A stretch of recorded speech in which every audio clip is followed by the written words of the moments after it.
less. How many films is per year? Yeah. It's between 80 and 110 movies per year. Whoa. It's a lot, yes. It's something. Well, we have 12 Southern film students in Argentina. It's a lot. Well, what is the maximum amount of funding in this way? The first way, the Inca will give a subsidy by electronic means of 80% of the production cost. We were talking about the other subsidy, with a maximum of 65% of the cost of the national average film budget, 2.3. This means that it will be never way more than 1.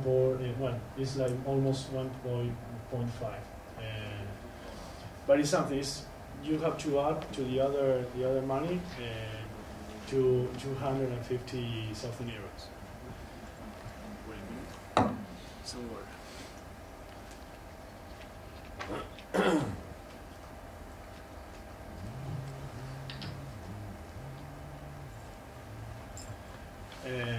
Well, the access to the second way is similar to the first way, but you don't need to have film movies. With only one, you can access to that, and you will get less money, as I told you. It's 150 for the other subsidies. You know, the other formats subsidies. In the case of documentary films, the first way is recommend 80% of the production cost, but with a maximum of 30% of the cost of national film with medium budget. I don't agree with that because it seems that the documentary always has to be cheaper than feature films.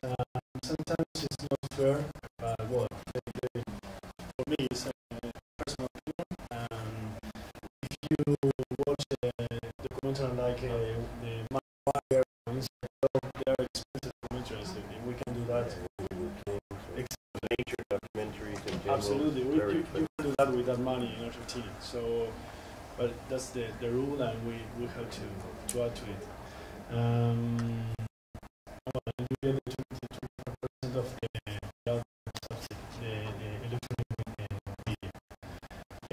Which media you should answer for any of these two ways.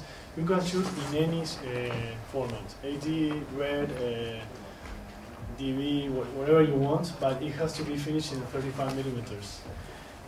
We are fighting against that. We want to change that item in the law because now it's insane to ask for that. We are changing all our theaters to DCP, so it's no clever to still asking for that, and it's very expensive. You know, upload the video to 35 millimeters print, and also every print in Argentina costs $15,000. So it's 15,000 US.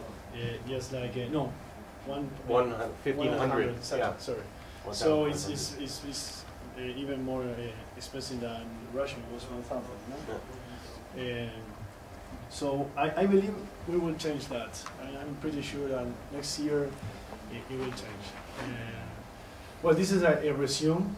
If anyone wants to get the numbers, for animation they pay more money because animation sometimes is even expensive. So you can get 2 million. Well, this is the number for fiction documentaries, and also the second way. Lots of movies goes to the second way.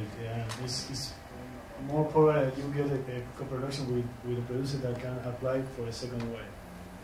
So you should think in that numbers, not in the first one.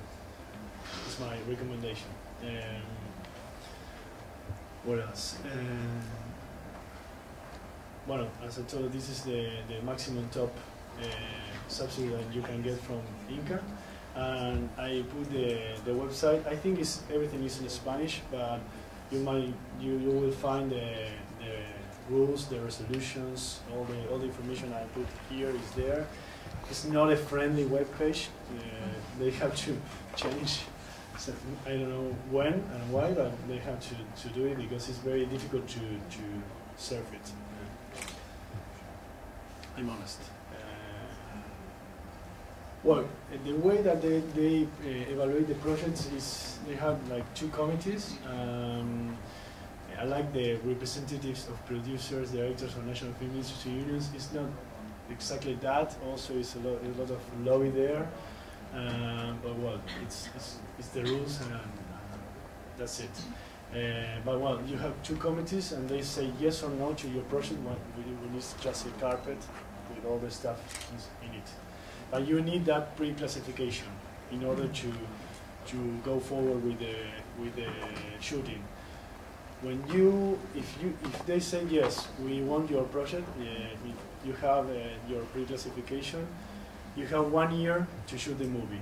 If you don't do that, you will lose the pre-classification to start the shooting. No? And you have like 1 month to get to notice from the news in the Inca, so you can get 1 month, the 13 month. We use everything. No? Besides these two ways, which other ways are available to access to the audiovisual production subsidies? We have contests, many contests. That's the reason why we have too much opera prima, we call the first movie. This is an example. For example, 4 films shoot in 35 millimeters, one contest, and the other one is 10 movies in digital media. So it's something for 14 movies per year as a contest. No? You can add the other ones by the. And then as a contest, the INCAA gives production support? Give money. They give money Yes. for production? I mean, and the pre-classification is easy. It changes a lot of things. So it's not like you have deadlines or something, you have content. You have a contest, you introduce your project, and if they choose it, you can go through, yes. But I think the subsidies is less money. It's like, it's not so easy, so the budget have to be very tight for it. But it makes sense. An average first movie budget right now in Argentina is $400,000, no more than that. $400,000? Yes, no more than that. If you do that, you can. It could be a good experience, with that budget. I'm thinking in the second movie.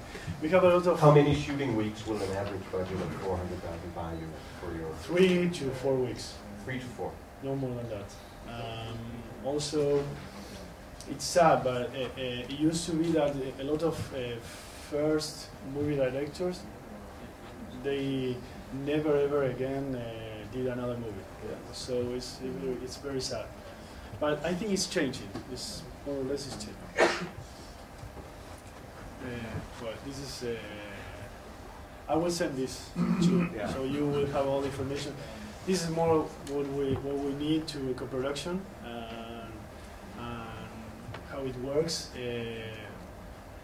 We try to make every movie we try to make a co-production with every movie. Now it's changing because our natural co-productions are getting a little bit harder with Spain above all.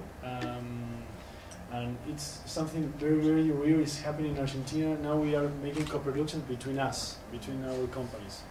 I put soft cash, and you put this, and you put that, and it's working actually. And also with big movies, the mainstream producers are doing that, and it's going very, very well. But I think it's a short-term solution. We need to go back to co-productions overseas. I like to use the term non-natural co-productions. For example, for me, Poland is a non-natural co-production, and I think it could work very well. And of course, because all of my colleagues are seeking from France and Spain in Spanish, so I'm seeking in other parts of the world, even in Middle East. I was in April there. So we have bilateral agreements with many countries. To consider a national co-production, it has to be at least 30% if it's a co-production between 2 countries, or 20% if it are 3 countries. But we were talking about this with Ole yesterday. You also can do a co-production without this. I will explain that. Well, this is what they will ask for you. Don't worry about this because all this homework